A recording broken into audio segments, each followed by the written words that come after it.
Hi, I'm Trevor Ellis, Head of Service here at Recon Power Bikes. And do your brakes sound like this? Well, we're going to show you how to fix that today. Squeaky brakes are caused by a variation of contaminating substances, whether that's oil on the braking surfaces of both the rotor and the pads, or just the rotor or just the pads. Either way, we'll need to have to clean both of them off or replace both of them. In this case, just the pads will be replaced, and we'll go ahead and clean the rotor as well. Let's take a look at some of the tools and the parts required for this job.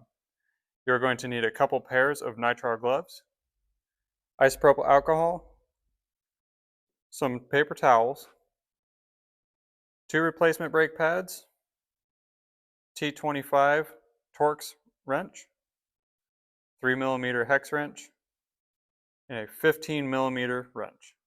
The list of tools can vary depending on the model of our bike. If you have any questions on how to find the tools or what tools you need, consult your owner's manual or give us a call and we'll be able to assist you. For the first step on cleaning your rotors, we'll go ahead and remove the wheel. Using my 15mm wrench, I will loosen each axle nut in an alternating fashion.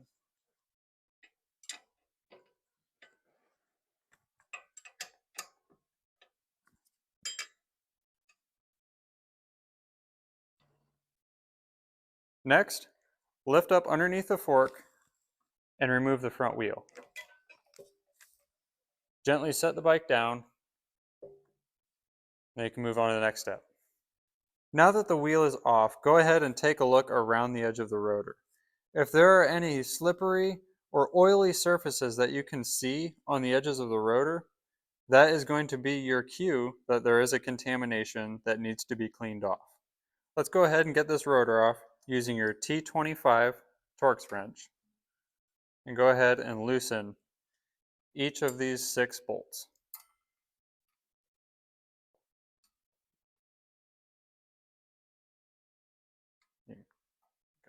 Now that your bolts are removed, we'll go ahead and remove the rotor and set the wheel aside.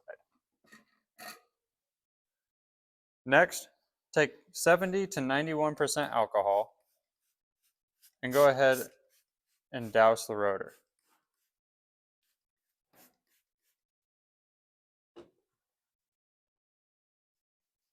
Clean all the way around the rotor just to break up any contaminants that could be stuck to the edges of the rotor.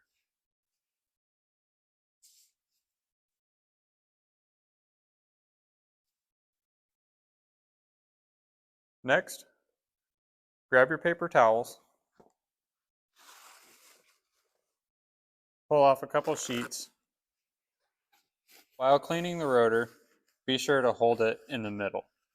Do not touch the braking surface and continue to clean the rotor until there is no contaminants on the rotor and no contaminants left in the paper towel. There are still some, so we'll continue to clean it. Now that the rotor is completely clean, we will go ahead and put it back on the wheel.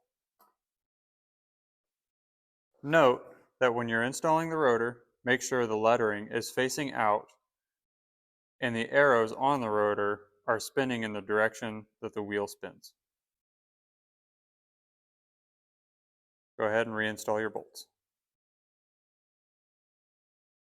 Now that your rotors are tight, we'll go ahead and switch our gloves so that we can take off the brake pads. Next, we'll go ahead and undo the brake pads. This is the pin that holds the brake pads in place so that they do not fall out of the caliper. Once this is removed, you can remove your brake pads. A tech tip to removing the brake pads, I recommend taking your 3mm hex wrench and pushing the back side of your brake pads so that they will fall out of the caliper.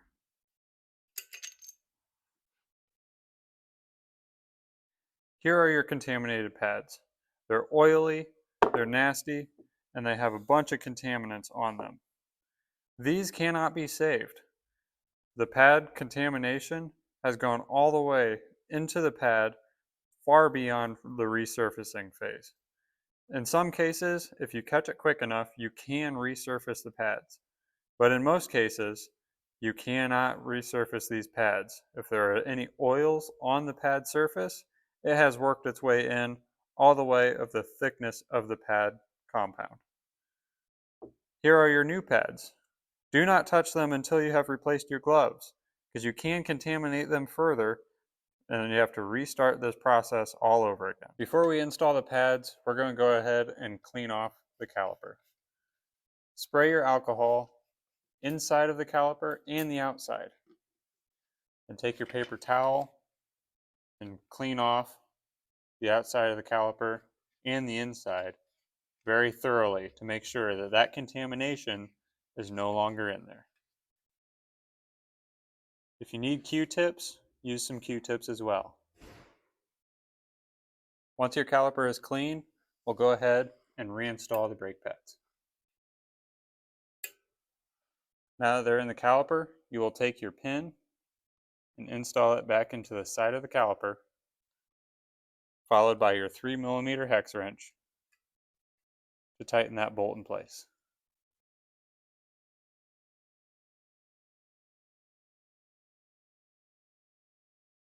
Now that the caliper and the pads and the rotor have all been cleaned and reinstalled, we'll go ahead and, just as we remove the wheel, lift up the front of the bike, position the wheel under the dropouts of the fork, and then guide your dropouts over the axle and set them in place.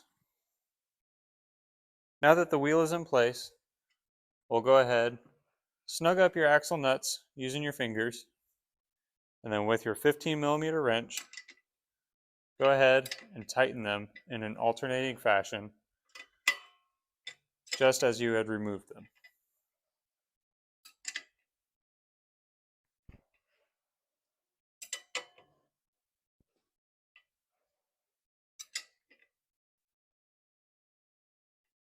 Now that you've installed your new pads and cleaned off your rotor from any contamination, your brakes are good as new. Next, let's go ahead and bed the brakes. Check the link in the description below on how to bed the brakes.